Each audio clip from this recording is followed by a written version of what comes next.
Welcome to Bravo Happy Hour. I am your host, Megan O'Donnell, and today's episode is blessed with the presence of DJ Richie Sky. He is a news and entertainment journalist and pop culture expert who breaks down all the hottest topics on a daily basis on his super successful YouTube channel and Instagram. And back in 2018, you were also a guest star on Bravo's Stripped, which is incredible. So welcome to the show. Thank you. Thank you for that intro. I was like, oh, I did all that. Sometimes I feel like if other people have introed me to things and I'm like, oh my God, like I do kind of have some shit going on. Oh my goodness. So yeah, you were on Bravo's Stripped. So tell us a little bit about that show and how it kind of came about in your life. Yeah, so Stripped is basically a show where it's a social experiment where they take away all of your possessions for 21 days. So that's your money, your phone, your car, everything in your home, they take it all out, right? And so you're pretty much left with nothing, not even your clothes. And the idea is that you get one thing back every day, right? But the problem with that is that you have to determine what it is that you're going to get back. And one thing doesn't necessarily go with another. Like I could get my pillow back, but I couldn't get my bed back. Do you know what I mean? So it's kind of like that. And I don't really know how I found the production team or they found me. I just remember getting a call to do the audition. And I was kind of like, I don't know. Because there was never a show like that on Bravo. But because I obsess about Bravo, I figured that maybe I just obsessed myself into a good thing. So I was like, okay. We went through the audition process, didn't hear anything back for about 6 months, right? And during that time, I was living in LA and really kind of unhappy, which is a lot of what they caught on camera in terms of my interviews and stuff like that we did during the show. A lot of that came out. And so by the time they told me that I would be naked the first episode, I was thinking to myself, oh God, I haven't really worked out because I haven't been feeling my best. And working out was something that was always really important to me. But just living in LA is a strange place, especially if you're from the East Coast, I think. And so they told me, I think maybe about a week or two before we had to film. The whole process was really, really fast in terms of getting it set up. And I was one of the first people to film. So I was like, okay, that first day, I literally had a mental breakdown. I did everything I said I would not do. I cried. Because it was so stressful because there's 20 people involved in this production in my small little apartment in LA. And they're asking you all of these questions as they're moving all of your possessions out of your apartment. And it was just kind of overwhelming. And I stepped outside. I remember saying, I need a second. Stepped outside, went to go sit on the curb, and I'm thinking to myself, what did I just get into? And the next thing I know, I look up and there's a camera over there and a camera over there. And this is outside on on the sidewalk. And I'm like, that was when I had the moment where I was like, okay, there's no way you can get out of this at this point. You're stuck in the filming process for the next month. So you have in your mind, I think, how you're going to react to things and how you're going to play it and how I was going to be all smooth and stuff like that. Of course. But in that moment, I think I realized you just have to, whatever they get is whatever they get at this point. And I went back inside sort of with that sort of perspective. And then a couple of hours later is when you have to take off all of your clothes. And by that point in time, I was just so tired. I didn't even care. The only thing that I thought in my mind was, do I look fat? That was literally my only thought at that point, because you're just so mentally exhausted from the process. But it was a great experience overall. I applaud you for being able to stand naked in front of 20 people in a production company and then having it air for all of the Bravo network to watch. It's truly my worst nightmare coming true. Well, the cool thing about it is I by that point in time, I had dinner with the production team. I'd met with them several times. I honestly can tell you I fell in love with my team. We became like family, but it was kind of like the harshest introduction. And I think the executives were there they were there that first day. And by the time we got to that point of me taking off my clothes, you know, the production team had scaled down a little bit. So there were maybe like 6 or 7 people in the room at that point. So it didn't feel as exposed, you know what I mean? Yeah. But it was still kind of like, I'm naked. So were you able to work and do your channel and everything in addition, or did you kind of have to stop life? So at that point, during the show, you have to continue with everything that you had going on. So I remember the following day I was always going to brunch with my friends. And so they were like, well, don't change your brunch plans. And I was like, well, wait, we have a problem here because what am I going to wear? Luckily, in my mind, I said, I have a pair of overalls I can wear because that would at least cover most of my body, right? But then the next day I had to go to work. But I was supposed to go to work the next day, but I couldn't go to work because I had drank so much at brunch and after brunch. And then I remember they came to the door that Monday morning. The cool thing about when I did it was, nobody knew this, but it was Halloween weekend. So when I went out and people saw me in my overalls, they thought that I was in Halloween costume. So nobody was looking at me crazy. That's something that nobody knew about that. But the next day I was supposed to go to work. They got there at like 8 a.m. and there were rapid fire questions. And I'm thinking to myself, I haven't eaten. My head is still spinning. I said, this is not going to be good. And I felt myself starting to sweat. And I remember thinking, do not throw up. Do not throw, because I don't throw up like that. I'm not a puker when I drink, but because I hadn't had anything to eat, I didn't have any money. My friend just literally dropped me off the night before after we finished filming and being out and drinking all day, and I was sleeping on the floor because I didn't have a pillow or a bed or anything like that. So when they come at 8 o'clock in the morning and you're like, I don't feel well. The next thing I knew, I ran into the bathroom because I couldn't hold it anymore. And I just literally puked. And I thought to myself, you didn't close the door. And there they are yet again. I was like, everything that I said I wouldn't do, I did. Well, I think that's like such a good way of looking at reality TV in general. Like, so many of these people sign up for these shows, including yourself. And you're like, oh, I'm going to go in. I'm going to be my best version of myself. I'm going to do me. And then it's like life happens and you drink too much. You look rugged after not sleeping on a goddamn bed and not wearing clothes. And then you are like, oh, I wonder why or how. Oh, the editing screwed me. It's like, no, girl, you screwed you. But it's normal. Like, I could never be on reality TV for that reason. Like, you'd catch a freak out, I would just be caught doing the worst and then be like all the housewives being like, it's the editing, it was not me, that was not me. Yeah, I think that's the other thing too. It's like, well, I think editing can play a tricky part in it, right?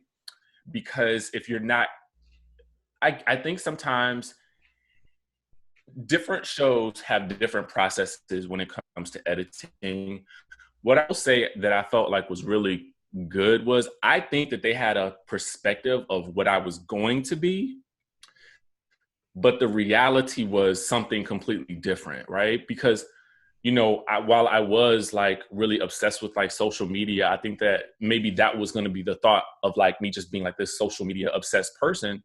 And I think to a certain degree I was, but what I learned in that process from not having my phone, was that I can live so much easier without it. I did miss out on gigs and stuff like that because I was DJing a lot more at that time. But overall, I mean, I definitely think that it changed me as a person, to be quite honest with you. In a positive way, though. In a positive way. I mean, I will say that despite all of my throwing up, my tantrums, all those little things, when I watched the show back, I felt like I always talk about the villain edit and the hero edit. I felt like I got the hero edit, but I feel like it's only because I gave them me. I gave everything that I had. And from there, you can only do what I give. You know what I mean? You can only paint a picture that I give you, And looking back on it, I was like, wow, I mean, it was really emotional to watch it because I was like, they painted a beautiful picture, and I won't ever forget that. Oh, well, that's great to hear that, because so many people have so many horror stories from going on these shows, and especially a show that hasn't had, like, being the first season of a show is always kind of, you know, nerve-wracking, because it's not like you can just go back and watch past seasons and be like, oh, this is what this person did, and this is a good tip, or this is a good tip. Where I think now, like you see on Survivor and The Bachelor, all of these shows, everyone kind of goes in with their own little game plan, and I think having that game plan actually is a disservice to a person as a character on the show, because you come in with these airs. You're like, oh, you know, I'm usually like this, but I'm going to be like this just to make it, you know, to make myself look better, to make myself seem smarter, cooler, richer, funnier, whatever you are. When it's like, no, you coming in front of the camera and just like doing you is the best option. And I think the editors and producers probably see that, like, wow, he's genuine. Wow, he's doing this and actually learning from it. Like you said about social media, which is such a weird blessing and a curse. Like, as much as social media can give you jobs and can give you access to people and,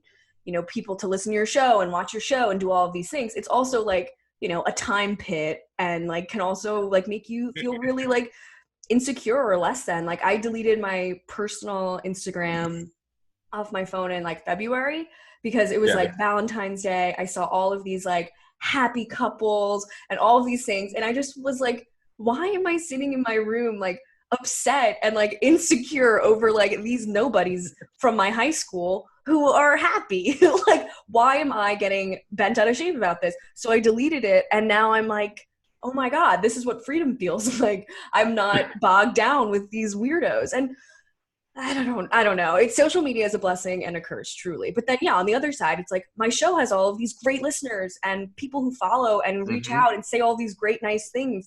And I'm like, well, this is the awesome community that social networking, I think, it's the point of social media.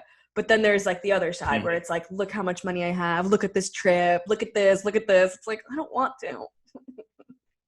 Yeah, I almost feel like after doing that show, my Instagram became more of my business. I kind of was leaning in that direction anyway, because I really use it a lot when I was DJing to sort of make it become my resume. And so from there, and I feel like sometimes I feel bad because I don't post a lot of personal stuff on there. I'll post like something fun every once in a while, but for the most part, I really kind of post a history of what I've done in terms of like, you know, if I have a gig or if I have an interview or, you know, something special that kind of pops up. And then it's also been a blessing because I kind of meet more people like you who I feel like, okay, we have shared interests. We like the same things. And so that to me is much more important, making those connections now, than I think the comparison syndrome. It still happens at times, but what I've learned to do is anybody that I feel like that triggers me, I mute them. Same. This past week, I kind of went on a muting spree. I was like, she's annoying, he's annoying. I'm going to keep the follow because I don't want to be rude. Exactly. Like, because I'm still a petty bitch at the end of the day. But like that mute button is like, it's a lifesaver. So much. Thank you so much. And you know what? Like, I will peruse your account on my own time when I am ready. Like, I don't need the bombarding. And it's also, Instagram has a tricky little bitchy way of knowing exactly who you don't want to see. And then their picture's always the first one on stories. It's like, y'all just know how to get under my skin.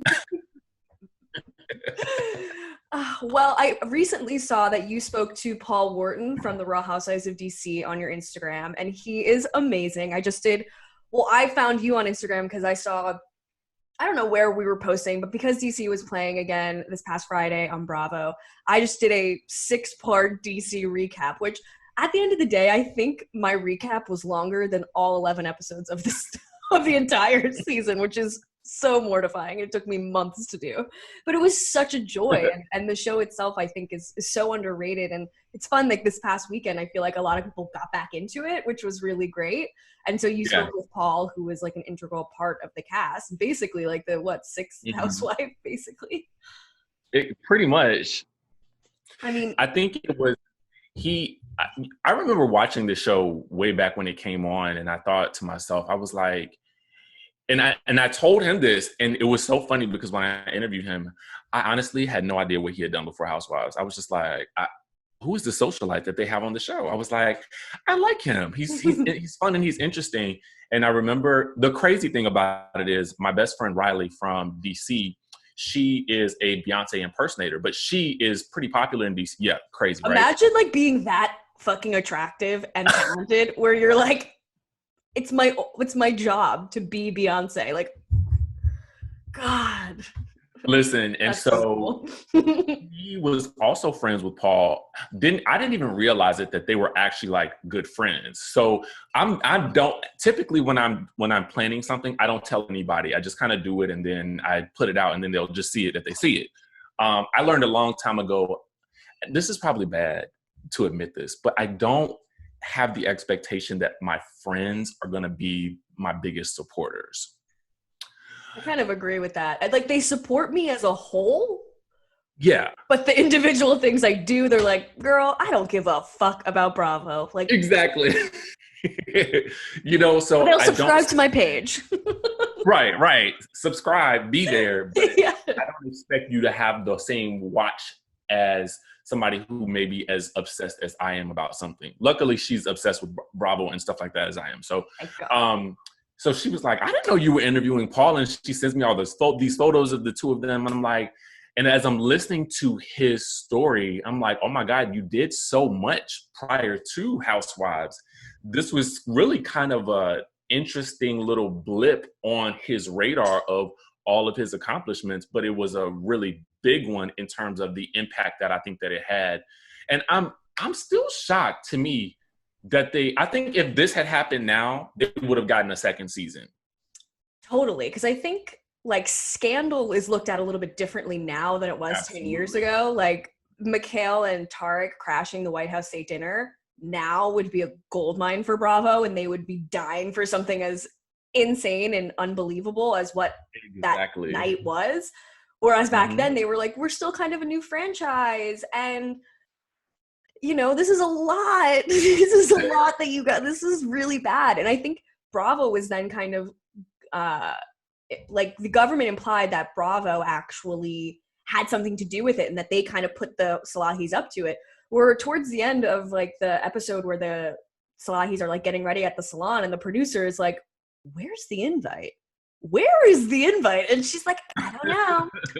It's in the car. But it's like, and then there was never an invite. So and you know, there was some foreshadowing there as well, because I think we learned, I forget the episode number, where they were headed to the Salahis winery, where we find out that they had actually snuck into the Congressional Black Caucus dinner.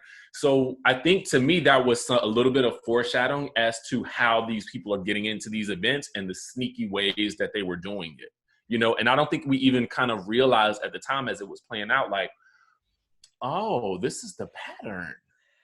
Well, that's kind of the ridiculous thing about it, where they kept saying, like, we would never do this. We would never do this. And it's like, well, one, there's no smoke without fire. And two, why would Jason and I can't remember what his husband's name was. Oh, Paul. No. No, it was Ted and Jason. Ted and Jason. Why would Ted and Jason make this up? And then, shockingly enough, 4 months later, you do the exact same thing, and the exact same thing happens again. And they were like, it is not our fault. It's the government's fault. It's the U.S. government. It's just so ridiculous. And I saw Mikhail, who's kind of quiet on social media. She posted something like, "Dear Bravo friends, thank you so much for the outpour of love and support after Bravo re-aired DC Housewives. I'm so glad that part of my life is over, but thank you for all the support." I'm like, do you think? You know what? So I was watching all the stuff that Mary Amons was doing, and she kind of, I think it was she was doing something with Paul, like a live, and she mentioned that she had reached out to Mikhail, but, had really gotten no response about it. So I didn't know she was on social media. So I was like, maybe she just has like wanted to just fade into obscurity after that whole situation. Whereas again, I think if it happened now, it would be a completely different story. They'd be like, Teresa Giudice, like, I feel like is a good example of someone who has made like scandal into dollar bills. You know, Exactly. like Exactly. It's Mikhail would like, have had a cookbook you know, by now. if she was smart, it's like where are the books? You know what I'm saying? Where's the tell all? You know, behind the scenes to sort of, you know, maybe even exonerate her or create a sort of like, you know, almost victim. I don't want to call her a victim, but it almost sounds like she was swept away in the situation. That's how I always saw it. Like he just manipulated and played her Mhm. like a fiddle because I think he realized how frankly easy it was. And it's unfortunate because you know she trusted him. And as much as like we can make fun of Mikhail all we want, like you could tell she just like gave herself fully to this man who just hoodwinked her Mhm. left and right. And then as much as I kind of think like, oh, she was complicit in knowing that she wasn't invited to these things, but I really don't think she was. I think he just was like, we're invited and we're going, get on your sorry, and we're going to the party. And I think she just was like, okay. And there was no, you know, she didn't even question once that this would be the case. Granted, like her Right. and Tarek are getting like rushed out of all of these events. Like when the Secret Service is asking you to leave multiple parties, you might want to start taking note that maybe you're not supposed to be there. Maybe.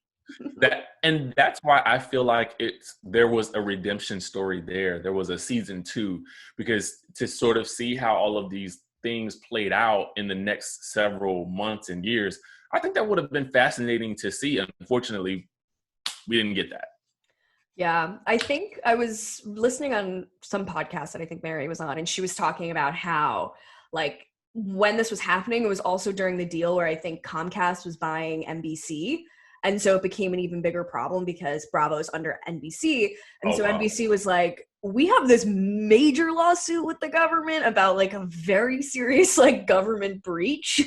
And we happen to have like 1,000 million hours of footage. And so I think it made it even more of a liability for like this big merger. And they were like, okay, scrap season 2. We cannot even like engage in this because could just be a lot more work and mess than it's actually worth. Dang it. I know, I know. I'm such a sucker for like a good one season wonder. And all the ladies and Paul and everybody were so excited this past week that the show is I airing again. And know. they were on Instagram Live at all hours. I was like, Linda, have you been Instagram living for 14 straight hours? Because you look tired. Like you look tired. At one point I saw her FaceTiming or Instagram living with Kat, and they both were just silent. I was like, they've said everything that they could ever say. Oh my god. Oh God. Oh my goodness. I was always interested in what became of Kat's life. You know, because I felt like afterwards, I felt like I'd heard that there was some talk, and maybe I'm remembering incorrectly, of her moving to another franchise.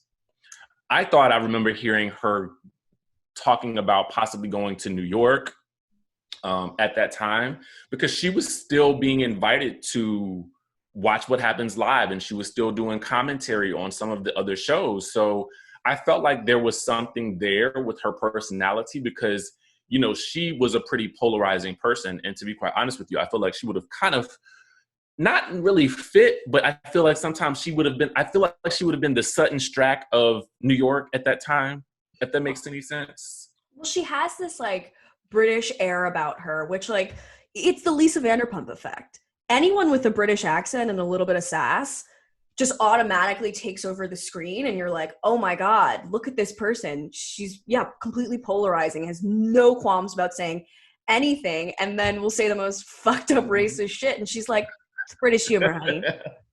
Maybe if you understood British humor, you'd kind of get it.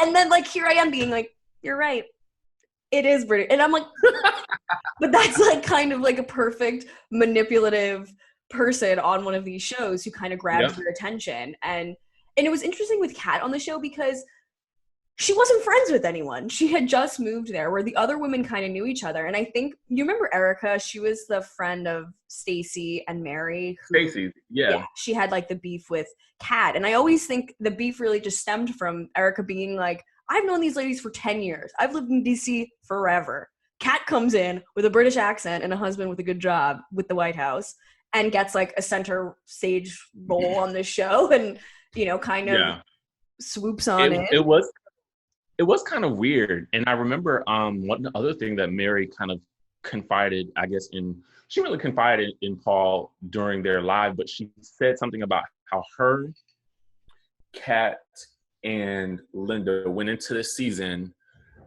promising each other that they would not talk bad about each other. And Paul says he warned them against that. That doesn't make for a good show.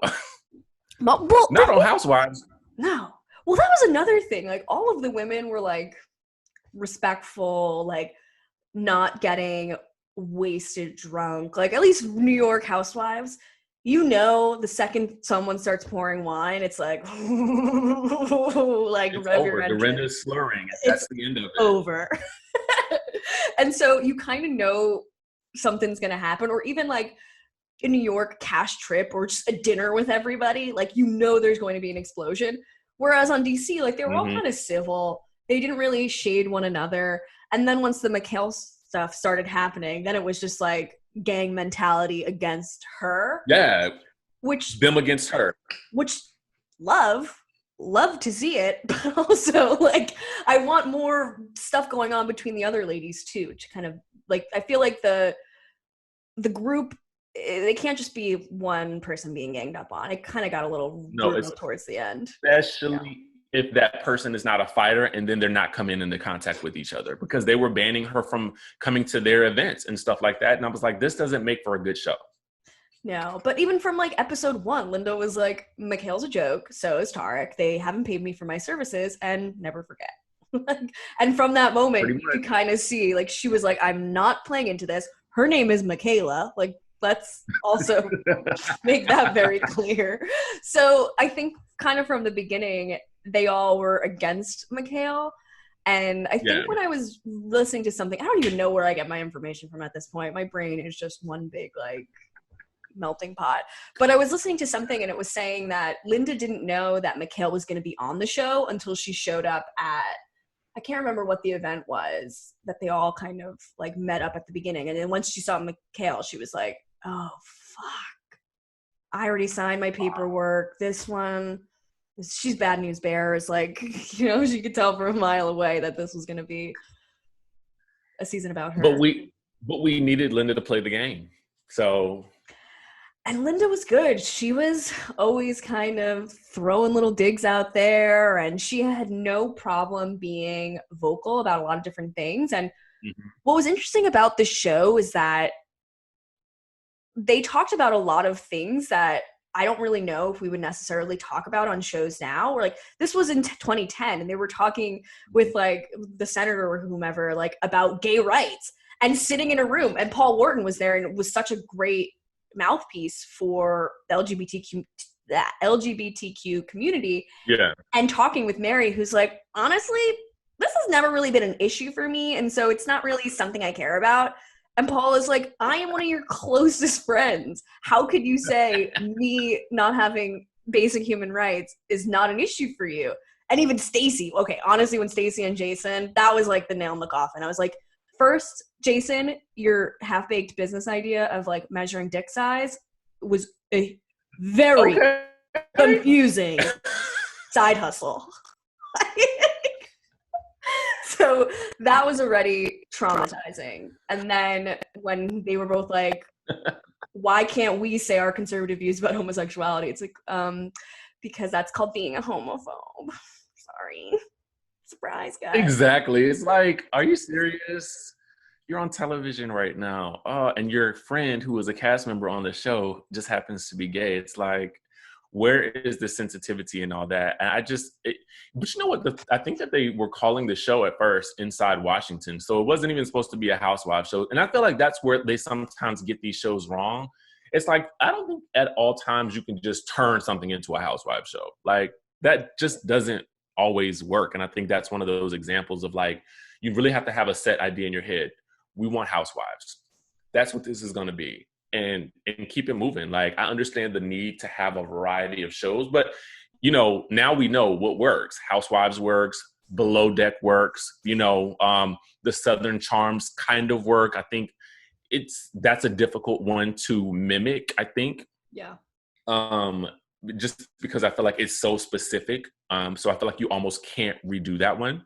The Married to Medicine works somewhat when you have, you know what I mean? You just have to, I think you have to have in your mind what I want in a show, and then you go with that.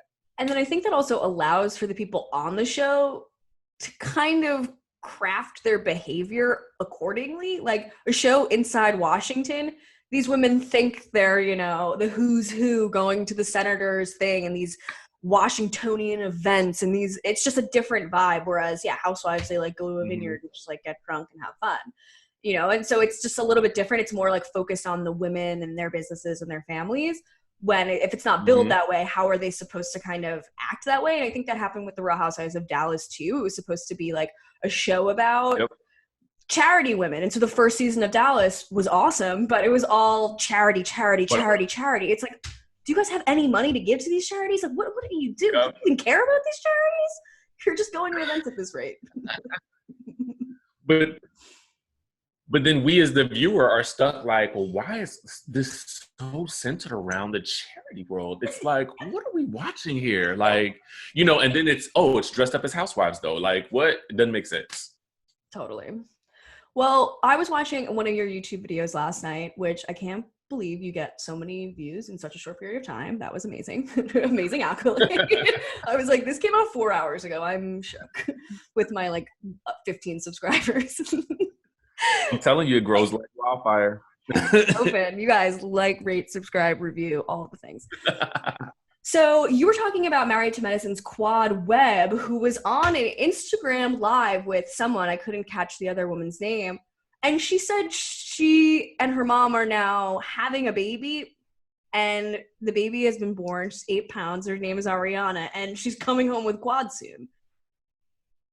Random, right? Random. So, also, this is nowhere on the internet. You were the first person, and I scour the deepest, darkest holes of this goddamn internet to find these weird ass stories. But this was the first time I heard of it, and I was like, thank God he's coming on.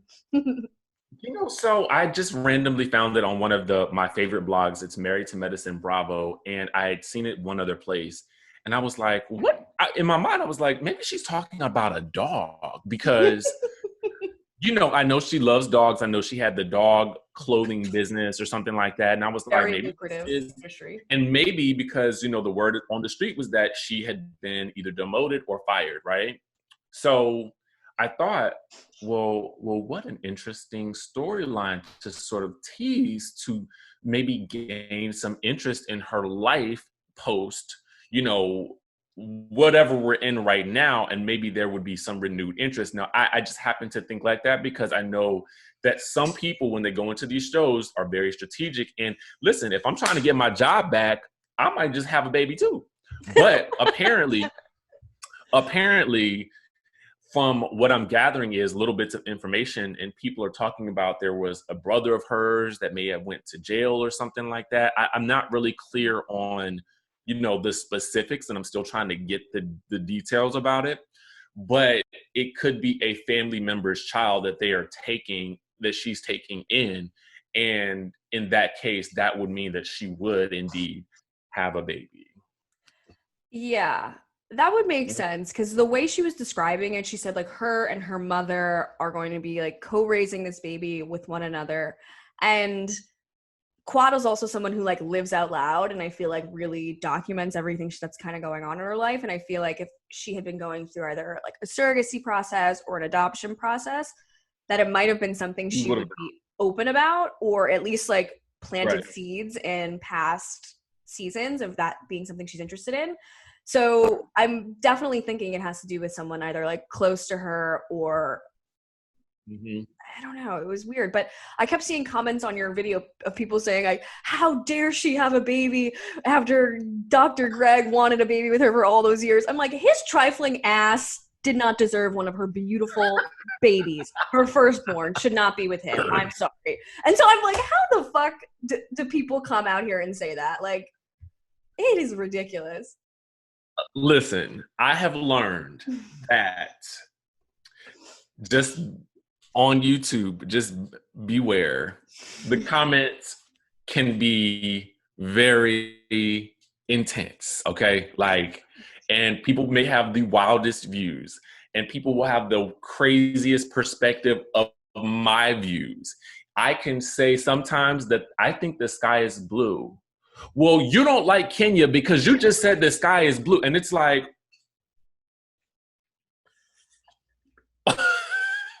what?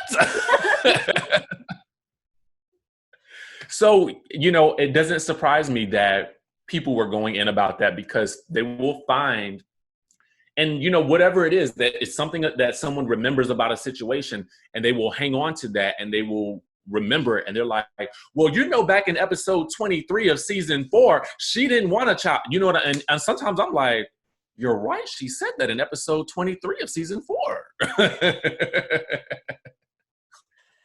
Oh my God. Oh, the critics. Gotta love them. But I'm happy for her, and I'm excited to hear more of what comes from this. I wonder what this will actually turn into.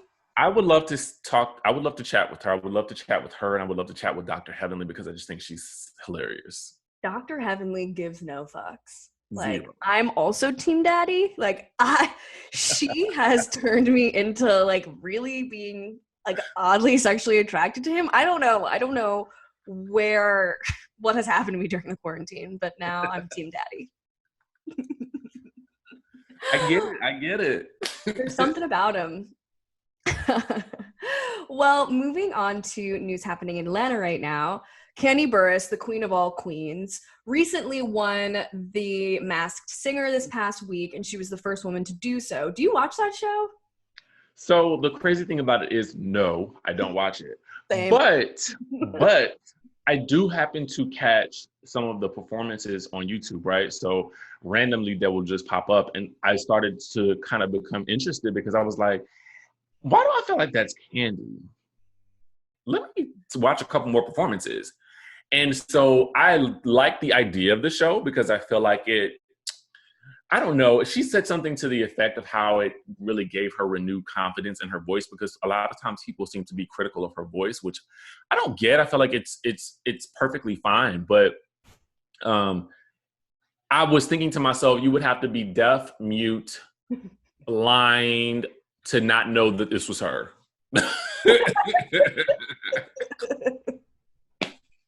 I was like, it's obvious. Who else could this be? I could not even watch it, frankly. Like, I don't like any of those shows. I'm like the worst, like Masked Singer, any sort of singing competition show. I'm like, who cares? Who cares? Honestly, if it's not on Bravo, and chances are I'm probably not watching it. I know, it's really hard to like explain that to people. Like, I used to care about like watching movies and watching TV shows to like seem like I gave a fuck. And then when I really started leaning into this podcast, I was like, I am living my truth. I only watch Bravo. Like, yep.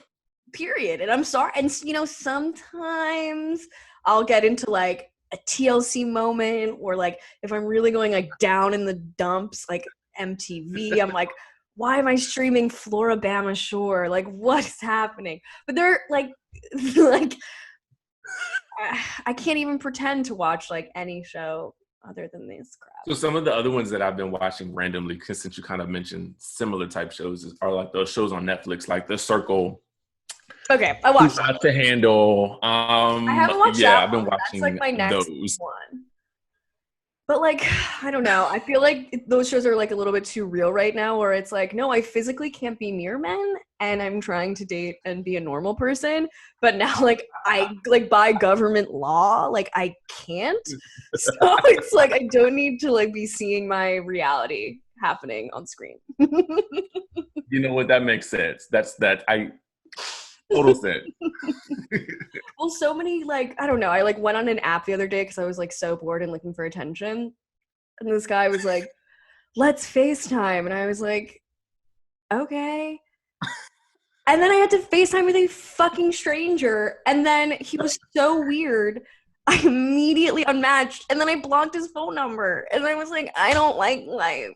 I'm gonna go back to watching TV and smoking pot. Like I need to forget Please.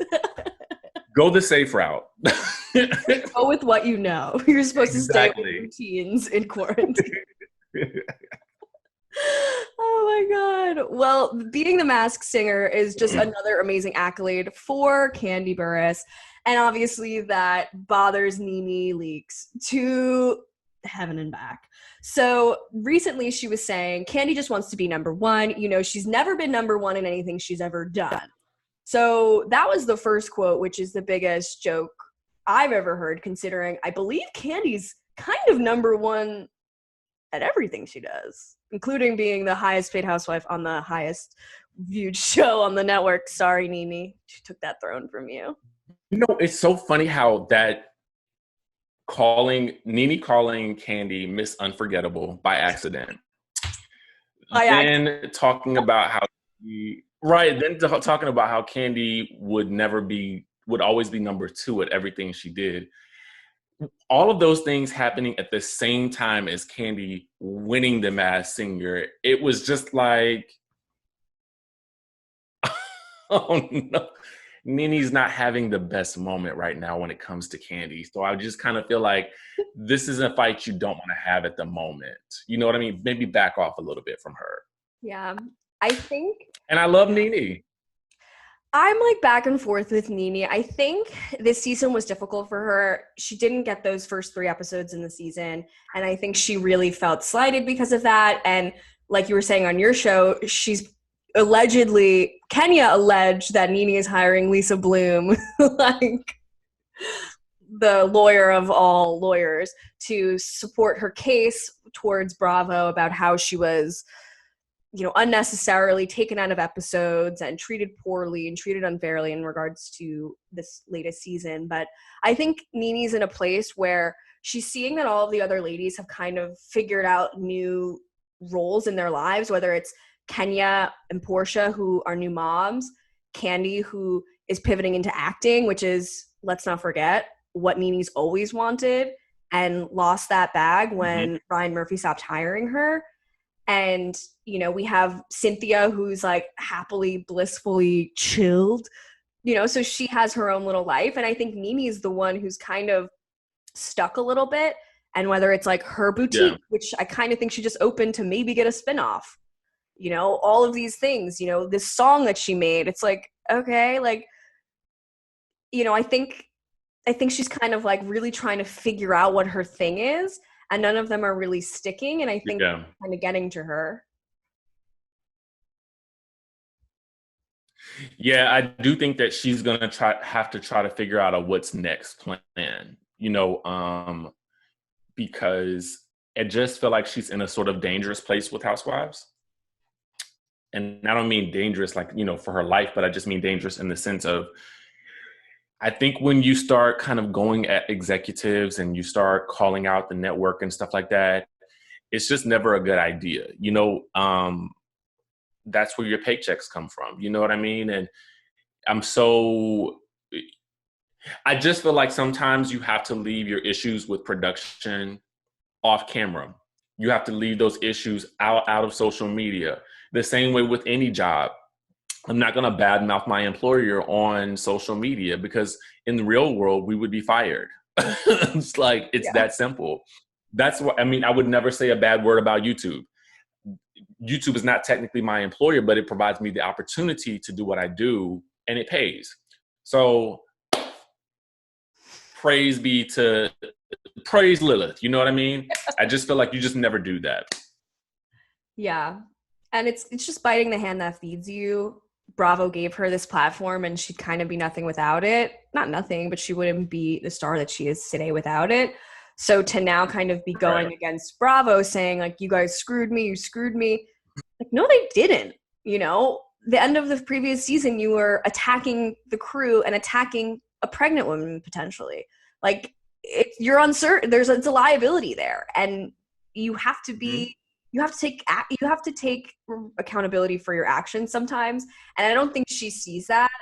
And whereas Kenya like took a season back, stepped away from the situation, came back guns blazing, even that I think kind of annoyed Kandi. I mean, I think that even annoyed Nene too, where it was like, oh, now you could just come back and own the show again. This is my show. It's like, well, no, it's an ensemble cast, and seeing how Vicky and Tamra were booted should probably be like a telling a warning exactly, that it's like you're disposable, and viewers forget. Yep. Like, as the New York housewife like fanatic, like not having Bethany on this season hasn't come up once in my head because the show is so strong without her. I'm like, love Bethany, but the show doesn't need her, and I think that's the reality for all of these shows. Sorry, Nene. You're right.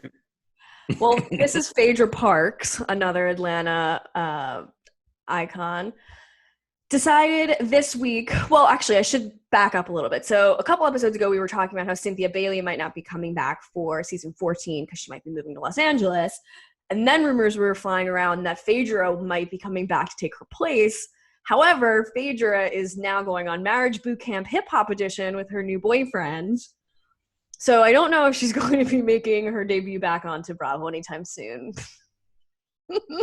Marriage Boot Camp and Not Married. That's, again, one of my favorite reality show concepts. At least she's not going on with her mother, because a lot of housewives have done Marriage Boot Camp with their parents. And it's like, what Freudian fucked up world is this that we are living in?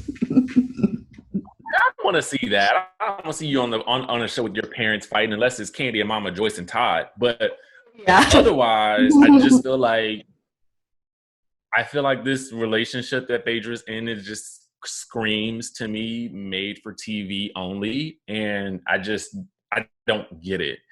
And I feel like this is something I hate, is when I'm being fed or I'm force fed some type of scripted, like, I hate a housewife that produces herself. I hate a show that I know this is not real.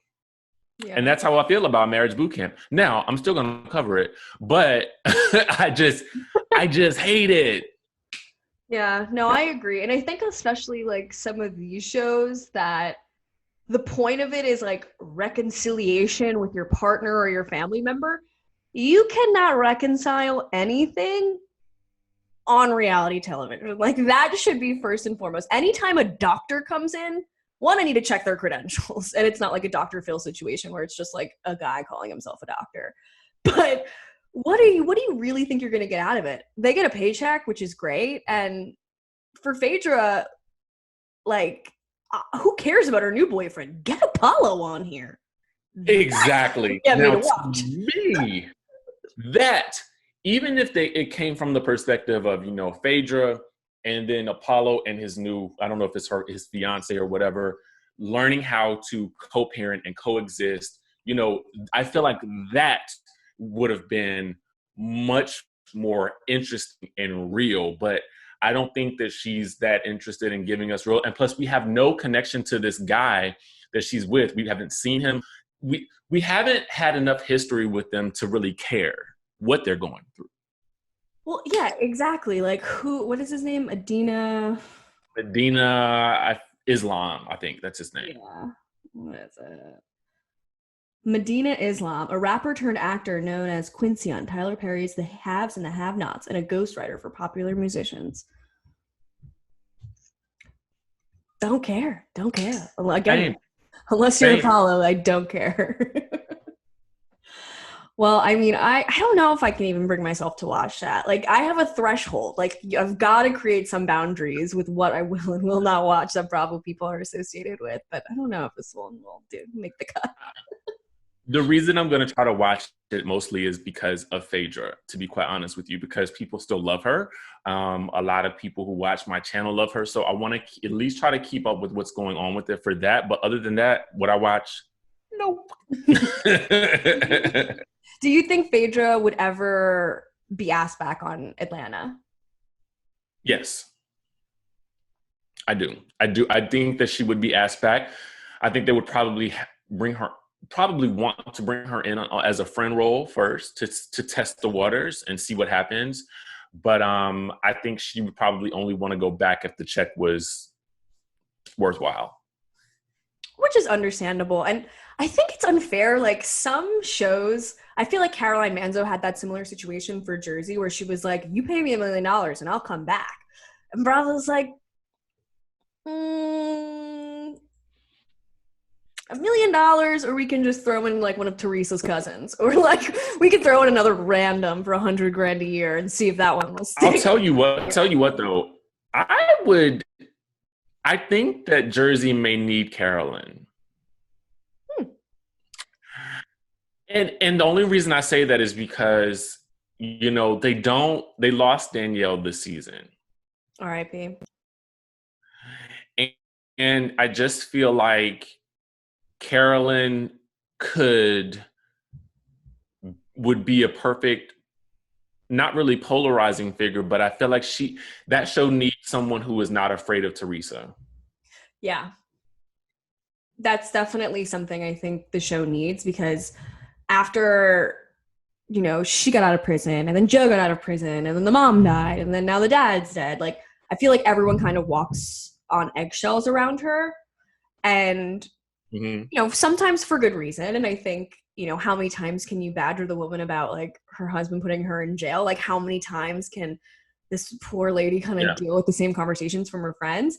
But all of that aside, this is still a reality show. And for everybody to be so scared of Teresa, and for Teresa to also feel that power, I don't really think it does the show any favors, where, you know, she knows, like, if she doesn't talk to you, you're as good as off the show. Whereas Caroline is that person in a lot of ways too, where she commands respect and people are terrified of her. I am terrified of Caroline. And that's why I feel like they need her on that show. I want Jersey to come back. Like, now it's such, I mean, don't get me wrong, we've got a great season of Beverly Hills, we've got a great season of New York, Vanderpump Rules is wrapping up, Potomac is coming, summer 2020, which again is the rudest announcement date. Give us a date, give us a time. Come on. That frustrated me so much, because I was like, how are you not going to even give us a date for when it's going to come back? I didn't really understand that. But I'm low-key excited about Salt Lake City. Me too. Well, that's kind of what I'm thinking. I think they might push that one further up in the release date, because they said it was going to come out at the end of 2020, but they're not filming anything right now. So all of the shows that would be airing in the summertime aren't filming. And if they are, they're doing like weird pickups, and production schedules are just going to be really pushed back. And so I'm hoping they're like, let's take that out of the vault, really put a lot of TLC in it, and give people fresh content where it's not going to be running with the New York Housewives. Like, because it's sometimes hard. Like, even for me, like, I have to watch 300 fucking shows a week, but I have my priorities. Like, I go to the same few ones first. And so for Salt Lake City to have a good kind of airtime with maybe like Dallas running and Potomac running, like not one of the big wigs, I think it would have a real chance of getting a good following and getting people who are just sitting at home desperate for new content to be like, wow, Salt Lake City, I'm actually going to give this one a fair shot. Yeah. And I'm excited about it. I feel like from what I'm seeing and hearing, I feel like it's going to be a really good season. I haven't really like read that much about it. I mean, like, what are people saying? So I've just there's a Instagram account, I think it's Housewives of SLC. And they really, they really do a good job of like sort of letting us know who's on the cast, you know, what they do, what they've been up to. So I feel like I'm kind of already getting to know these ladies a lot. So I'm interested to see how the show comes together. I'm just excited for new people, new areas, new place to learn about. Like, a lot of times these shows really do kind of open up your eyes to new areas, especially like Potomac for me. Like, I had no idea where Potomac was. And now it's interesting. Like, I have lots of friends who like went to college in Maryland or, you know, are in like the DC area. And Potomac is like a real big place. And I'm like, wow, I was like living under a rock in New York my whole life. You'd have no idea. Well, I used to live in DC, so I didn't even know where Potomac was at that point until I went I went back maybe, I think I went in December, I think, to visit Riley. And Riley is also really good friends with Monique. So we all went out to dinner, and we went to dinner in Potomac. And I was like, oh my God, the houses are like castles here. I was like, this is a real thing. Wow. I was shocked. I had no clue. And to think I lived in DC for like 6 years and never knew about it. How was Monique? She seems like a good time. She is, as sitting down with her, two things come to mind. One, I don't understand how anybody could dislike her. And then the second thing is, I can understand how someone who may not be as secure could dislike her. Does that make sense? It makes total sense. She's beautiful, great mom, adoring husband. And she's nice. Like, she was nice. And nice on top of it. That's... Yeah, like, you kind of, when you watch the show now, I'm looking at it like, I don't get the dislike from some of the other ladies when it comes to her. I mean, she does have the lifestyle. She has, the husband, the kids, the Potomac. She lives in Potomac, but outside from that, she's just a cool girl. Like, and talking to her, you almost get the sense like you've known her forever. You know what I'm saying? Because she is the type of person, like, as soon as she sits down, she does talk a lot. But I love that. Like, those are the types of people I'm attracted to, because I feel like, oh, we're off and running. And then it's like you're talking almost over top of each other because you're so excited to be talking to somebody who talks as much as you do. So I'm like, I fell in love. I did. I felt like I had known her for ages. And the fact that she's also really, her and Riley had been friends for like about 10 years. Like, they have really deep, long relationship. And that connection there was just enough to let me know, okay, she's going to be cool. Yeah, I'm excited to see this season. And I mean, she's definitely seems to be like one of the main people this season who, after her fight with Candace at that vineyard where things got physical. So that'll be interesting. I can't wait to see that. Yeah. I can't wait to see that play out. And yeah, I don't know. I mean, Monique seems like she could throw down, and so can Candace. And so I'm terrified, but also so excited. I don't want anyone to get hurt, but I'm excited. Oh, yeah. I don't want anyone to get hurt, but I want to see it. Yeah. So staying in... Actually, change that. So moving topics, Southern Charm star Catherine Dennis came back with her tail between her legs after all of the drama this past week, where she called an African-American woman a monkey via Instagram DM. So she wrote, "I've been quiet since all of this started and was told not to post anything, and I can't stand it anymore. Y'all have to know this whole thing has been blown out of context. I'm freaking heartbroken and so depressed because of the way I'm being portrayed. That is totally not true. I use an emoji all the time because it looks silly and awkward, and that's my baseline. The account was anonymous. I didn't even know who I was messaging. And now I've been labeled all this crazy stuff, and it's just not true, and it's not fair. And I see now that I'm back on Instagram that some fucking people are thrilled to use the situation to come up with their own and use it for their own benefit." She's just so ignorant, where it's like, I can't believe you guys are doing this to me. Why are you doing this to me? It's like, can't you just acknowledge that you did something fucked up?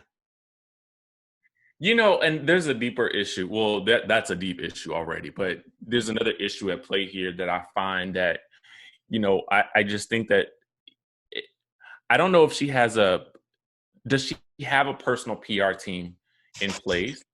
I don't because I think that, any PR person with a brain, I think, would tell her, don't communicate with people that you don't know via social media, because ultimately some of these people having conversations in DMs and stuff like that, I will not say a bad word about anything or anybody. I do not respond anymore to negative comments. This is what I do sometimes. I actually sometimes will write out the nasty comment that I'm about to write back, because sometimes I'm just so like, need to get it out. How can people, I just need to get it out, and then I delete it and I move on. Because that person is just looking for, could be, right? Could be just looking for a reaction from you. In this situation, I think because she was coming in defense of someone else, it's kind of like, why even put yourself in that situation in the first place?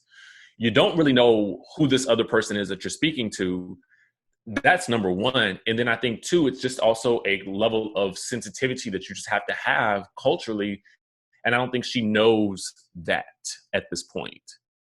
And so I sort of have to blame whoever is managing her career, because at this stage of the game, to continue to find yourself in these, because every year there's something new that she finds herself in hot water for, and it's just like, girl, at a certain point in time, now this. Well, that's kind of the hard part about watching her over the past few years, because, you know, we all came to her defense after the Thomas stuff and after everyone, it was clearly gaslighting her. And now it's like, what's true and what wasn't true? She's had all of these boyfriends who have alleged her, you know, erratic behavior and her drug use. You know, she had Thomas doing it. She had that other, you know, senator with all of this crazy shit going on, testifying against her in her custody battle. You know, she had that other boyfriend who was a musician who also was like, she was on drugs the whole time and was unstable and all of these things. And now this is happening. And it just kind of seems like you've gotta take a step back and like look inward and see why all of these things are happening to you.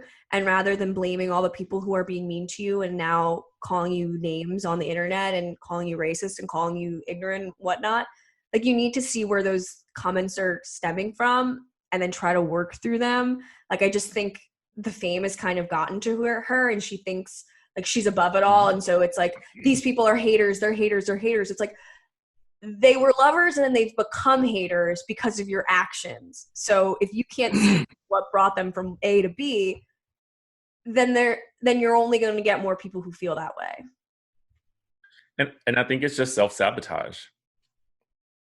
Totally. I mean, we see it happen with so many reality stars because they weren't trained for the business. Especially her, who started this when she was 21 and didn't think she was like going to get knocked up by a man 30 years her senior and have this whole new life that she didn't sign up for. She just literally, I think, thought she was going to a pool party and was filming one day. She wasn't even like on the main cast. She just showed up and then hooked up with everybody and became the star. It's like, yeah, I think she needs some work. And I don't know what's going to happen with Southern Charm because Bravo hasn't said a word about this. We have all the other guys on the show who pretty much have pretty much said nothing. We have Cameron who's gone, Chelsea who's gone, Naomi who's gone. You know, they are all like, fuck this franchise. We don't need this. We actually have shit going on outside of here. And then there's the boys, you know, who Shep like has a new girlfriend who he's bragging about. So let's see how long this one lasts. And, you know, Craig isn't really doing anything. Austin's also not really doing anything. Whitney and Patricia, you know, that gets a little old kind of quickly. So it doesn't really, I don't really know where the show can go from here, which is unfortunate because the show is, you know, really, really interesting. But as I've been rewatching like season 2 and season 3 just a little bit the last few days, and the drama is really depressing. Like we forget that like we're watching actual families and lives be ruined. Like it's bigger than like, you know, Beverly Hills when they're fighting about, you know, someone showing up late because of the glam team. You know, it's like, oh, Catherine's talking about like her drug addiction and losing her children, gaslighting, you know, ex-baby daddy, whatever, like all of these things. And it's like, oh my God, we're literally seeing lives being ruined. Of course, there's blessings in that because they have beautiful children, but I'm trying to be nice. I'm like, they're blessings. I swear. Yeah. But there's a lot of darkness. There's just a lot of darkness and a lot of underlying just tension in this show from the get-go. But I also think that's the reason why it's probably hard to cast. I knew that they had done the Southern Charm in New Orleans, but I don't think it's with Southern Charm. It's such a specific show with such specific types of drama that it's hard to take that to another city, because you're going to be hard pressed to find other people who are willing to expose that much of their trauma. Most definitely. And I think with Southern Charm, it was disproportionate because Catherine, every single thing in Catherine's life is out for public consumption. Whereas Cameron is like, I have a husband, I have a kid, and they're not going to be on the show. I have a career outside of this who's not going to be really on the show. And the producers kind of allowed her. But I think I think Cameron also created that boundary early on and was like, you're not going to ruin my marriage. I mean, who knows what's going on now, but you're not going to have access to those things because you can't use it as ammo for me. Whereas Catherine was like, no rules. I'm a reality star. Look at this. Look at all my money. Look at my rented Rolls Royce and my really big home that I can't afford. Like all of these things where it's like, oh my God, I just want to shake you and tell you like, this is not the direction you should be going in with your career on reality television. Yeah, I think she's just too caught up in it now, though. Like it's kind of been the driving force for her since she's been on that show. And so now it's kind of like, unless she just gets off the train, like she can't create a boundary now. Oh, God. Well, she did just get a new face fillers. She's like, wanted to change my bone structure. I'm like, we're in the middle of a pandemic and now is the time you're like, let's change my face. And like, even like all the nurses and doctors had like gloves and masks. They probably were wearing them anyways. But I'm like, girl, come on. Is this essential? Well, you know what it is? It's like, oh, we have all this downtime. Now would be the perfect time to do it. You know, I can take the amount of rest that I need to get my whole new face, and nobody will really know unless I say something. And at this point in time now, it's just kind of like, you know, whatever attention I'm getting, it's me being in the press again. So like, what else can I do? It's kind of that, you know, back in the day was, I guess, like the Lindsay Lohan syndrome, you know what I mean? And I feel like she kind of has a little bit of that. Totally. And I don't know, it just stinks because like kids are in the mix and it's not just her and Thomas fighting and being messy. Like there are little kids involved and they're going to get to an age where all of this is readily available to them by just typing their mom's name into Google. And they don't sign up for this. And that's another crappy part where, you know, they don't sign up to have their lives on television. They don't want this. And now like their whole childhood and conception and like everything was on television. And not in a good way. Like you have some babies who come into reality TV and it's like, oh my goodness, look at this beautiful baby, like Candy, all these freaking kids, and you know, Monique and all these babies. Like babies are so happy on television so many times, but their babies were just like, oh God. And then they have to grow up hearing all of this. It'll be crazy. For real. Well, their father, Thomas Ravenel, just have to point out a really eloquent tweet he tweeted out this past week in regards to Cam's husband potentially cheating on her, which Cameron told everybody wasn't true.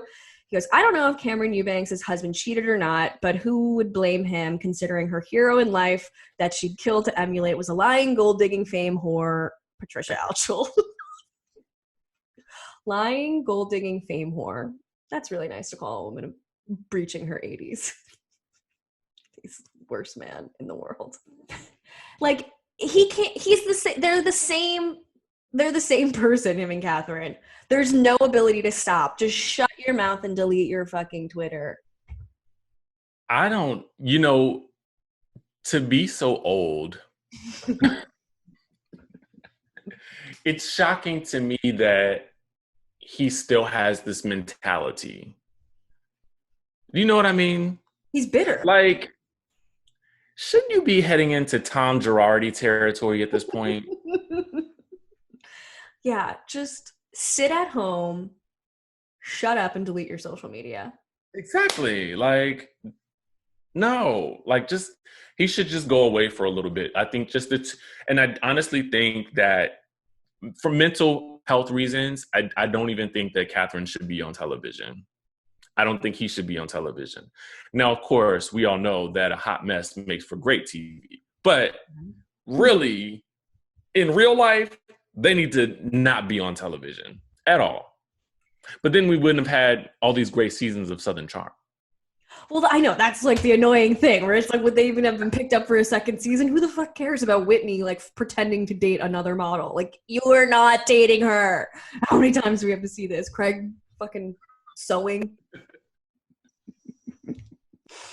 Oh my goodness. Thomas also he sold his plantation for a little shy of $4 million and just bought a $1.8 million home. And I ended up taking like a virtual tour because I'm a loser. And this home was gorgeous, I will say. I don't know. I don't understand generational wealth in that way because I don't have it. So I don't know it. but the way he's just like willy-nilly buying new homes every 5 minutes, I feel like he's buying a new mansion. And this one is like 10 bedrooms, full polo field, all of these. I'm like, what? He's unfazed. He's like, I don't give a fuck. Like, regardless, yeah, like, he's like, I can rape whoever, I can say whatever, I can treat my baby mama like shit, I can sell drugs, I can do whatever I want, and I'll get away with it. And I'm living in a $2 million mansion. Good old boys club. Privilege, you know, born into it, doesn't know anything but that, and will probably take that to the grave, honestly. I mean, most definitely. It's really wild how he's had to face no real repercussions for his actions other than not being on television, which I think probably hurts him more than like losing his, you know, position in the government for selling drugs and a lot of other things, and like being a deadbeat dad. He's like, I just wish I was still on television. Probably. Well, to end the show, we have just great news from Elaine Welteroth, who was a judge on the most recent season of Project Runway and was the youngest editor-in-chief of Teen Vogue history and the only person of color who's ever been the editor-in-chief of Teen Vogue or Vogue ever. She got married this past weekend and she had a quarantine wedding, which was really sweet. And her husband are just the cutest couple I've ever seen. I haven't really watched Project Runway in a while because I don't really do the competition shows. It just doesn't really, ain't nobody got time for that. So I've always followed her because I used to work at Condé Nast. And so of course, like, I knew who she was. But she just had such a beautiful wedding and it was so special with all her friends and family there. Obviously, like, their normal wedding wasn't able to go on because, you know, you can't have a lot of people congregating with one another, especially in Brooklyn. But she just had such a beautiful event with all of her friends and family there, and they all were wearing masks and partying in the street. She looked so stunning, and I just want that for me. So the funny thing about it was I wasn't familiar with the story until you mentioned it, you know, in our pre-chat, and I was like, okay, let me look this up just so I could be prepared. And I was thinking to myself, this is interesting, fascinating, because I was supposed to be getting married on June 6th in Vegas, right? Well, congrats for being engaged, almost married. Legit. So we ended up having to cancel the wedding because the chapel obviously ended up having to close because of quarantine. You know, me and my fiance, we had both gotten our suits custom made, have the suits here. I have not even opened the box yet because I can't bring myself to try on the suit because I have nowhere to go to do it. And I'm just thinking to myself, like, you know, and as I'm watching, you know, this play out, and I'm like, you know, maybe it's possible. Maybe that's something that, you know, we can possibly do. I just kind of am concerned still a little bit about terms. You know, I know that the way they did it was kind of in an open space, but I don't know. It's kind of giving me a little bit of hope as to like what is possible during this period of time.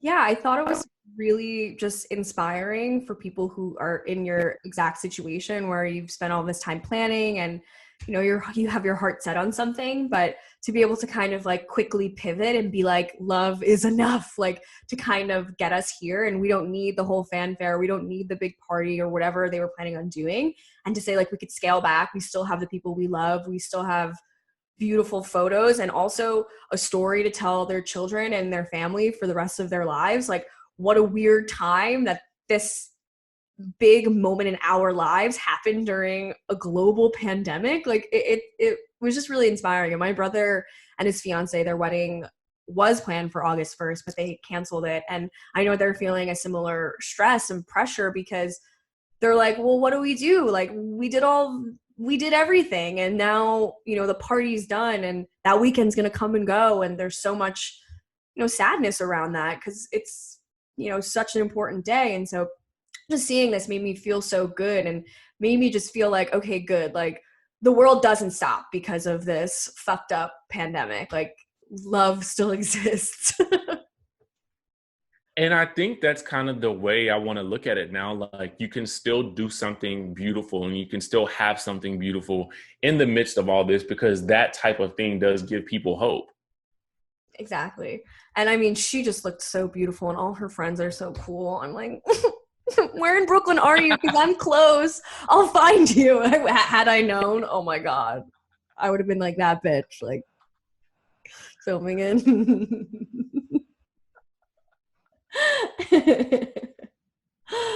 Oh my God. Well, Richie, this was such a pleasure. Thank you so much for coming on the show. So where can people find you, follow you, watch you, listen to you, pretty much everything you do on the internet? Because I feel like you kind of check all the boxes.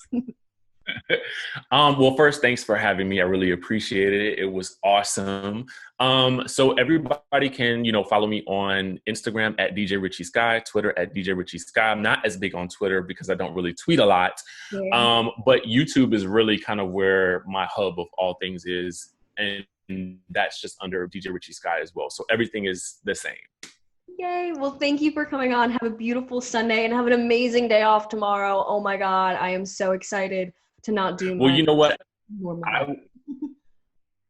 I will be working tomorrow because, Real Housewives of Atlanta, the finale is tonight. So I've got to get online tomorrow to just chat about it, But otherwise, I will be enjoying myself. I'm glad. Well, have a good one, and we will talk soon once it's all out.